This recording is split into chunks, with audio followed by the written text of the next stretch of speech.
I believe the cycles have been there really early on. I mean, when we look into the Egyptian economy, starting from the even 1960s until today, we always see this type of cycles that actually mask a vulnerability of the Egyptian economy to external and internal shocks. So whenever we see any internal or external shock, we always find a currency crisis that hinder us back and then affects the rest of the economy.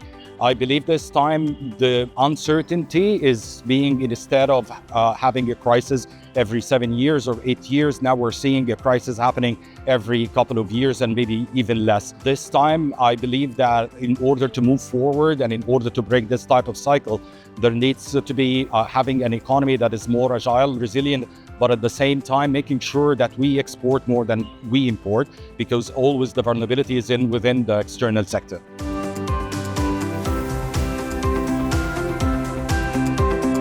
I think businesses are very smart. They have already seen many crises happening in very short periods of time, starting from even 2016 until 2024, and now we're seeing another crisis. Businesses have been agile and also adaptive in terms of making sure that they produce for the export market in order to avoid any vulnerability that they are facing, moving to localization instead of importing material and depending on raw material that is coming from abroad. They have different strategies that they have been adopting, and I think in the future what can be added more is just to prepare ahead in terms of putting different scenarios on what could be the next crisis and then doing the mitigation measures and taking it accordingly.